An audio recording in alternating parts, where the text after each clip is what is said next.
Hi.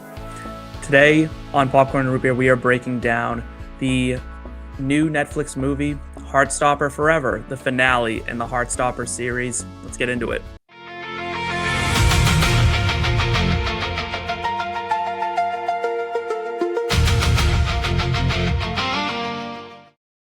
Heartstopper has officially ended, and today on Popcorn and Root Beer, I'm going to be breaking down Heartstopper Forever, giving you my reaction, my breakdown of the movie, and how I felt about the performances overall. But before I do, first off, spoiler alert, for everything going forward, I will be spoiling some of Heartstopper Forever for you. Also, if you would be so kind, like, subscribe, share to the whole channel.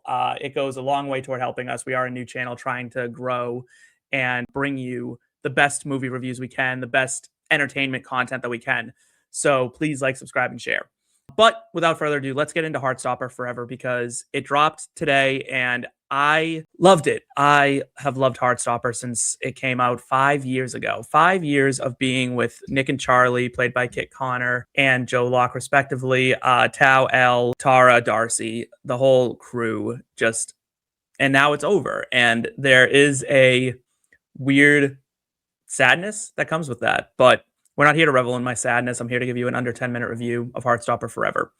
So if you are a Heartstopper fan, if you're a queer person, if you're someone who knows queer people, if you're someone who loves queer people, this movie's for you.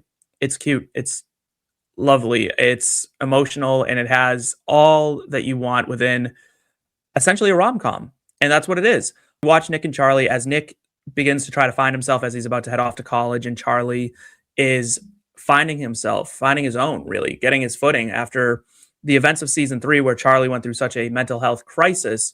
It's Nick's turn now because Nick doesn't know who he is without Charlie. And Charlie, it seems, knows who he is without Nick. And that is hard on Nick. And it's really takes its toll, and you watch as he starts to question their relationship and whether or not Charlie needs him anymore, and what that means when he goes off to college. And what we see is that Nick spirals to the point that Nick and Charlie do break up. And that's such a sad moment in the movie. And a lot of it is told really interestingly from this dual perspective of this one event that happened, where Charlie afterwards sees Nick with this girl and they're flirting and they're having this moment. And then Nick's perspective is it was a much more innocent thing than that. But, you know, there was like physical contact, but it wasn't like that. It was just someone talking to him in a club. And we watch as that unfolds, and then we watch Nick try to find his way through the traumas of his youth that led to his inability to express his emotions and his feelings and his concerns and his all those things to Charlie. And that's what Charlie so wants, is for Nick to communicate with him. And there's the line that was in the trailer of Nick saying, "I'm only happy when I'm with you," and Charlie saying, "I don't think that's how it's meant to be. I don't think that's how it's supposed to be." And that's the moment that they break up. They wind up breaking up in that moment.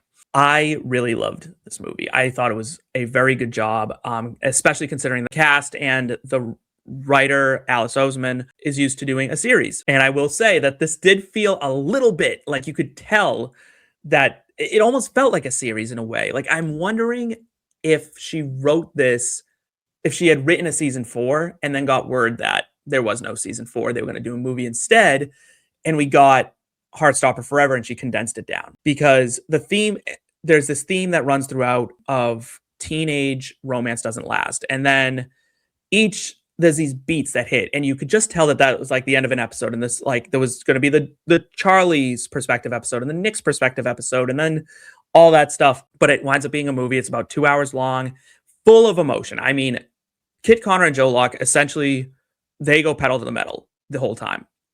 We watch more intense sex scenes between them. We watch more intense fight scenes between, like, fighting, arguing scenes between them, heartbreaking breakup scenes, such heartwarming reconciliation scenes. It all is there. And then they are surrounded by this cast. You know, everyone is there, and even the teachers. And you watch as, you know, Charlie's finding himself and forming the first LGBTQ plus club, and he's the head boy at Truum, and he's looking out for like this young, soon to be revealed like gay kid at the school. And it's like a little him, and you see this full circle moment, and you see as Nick finds that peace with what has happened, and it's revealed that like when his dad left, that left him with emotional traumas of like, he had to be a man and he had to be like always okay and smiling and happy, and like he could never have anything wrong, he could show no weakness, and that's what caused him to not be able to communicate with Charlie. And we even have a little bit of a tender moment between Nick and his older brother David, and we all know how much we fucking hate David, but he gets it right, sort of. Like he kind of gets it right. There is a glaring, noticeable absence in this movie, and that is that Olivia Colman is not playing Nick's mom in this. She has been replaced. But the actress who filled in did a very, very nice job. It's just very obvious that she's not Olivia Colman, and that made the scenes with her and Nick a little less powerful. But Kit Connor's ability to act really shines in those moments, and he pulled it right through. Joe Law, Kit Connor, they did great. I think they left Nick and Charlie in such a wonderful place in this series, in such a wonderful place that we will all be able to watch this for years and years and years to come, all 3 seasons and the movie, and feel like we felt the first time we heard them say hi to each other. So overall, Heartstopper Forever was what I hoped it would be. I wish it was a season instead, but it wasn't. But at least we got to say goodbye.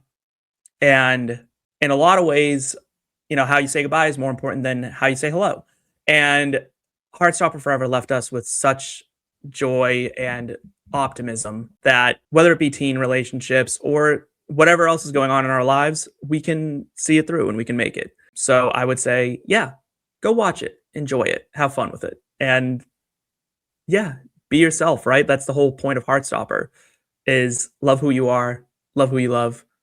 And I can't think of I don't know if there'll ever be a series that reached me in such a way as this one did, because it was, such a time when I personally needed it.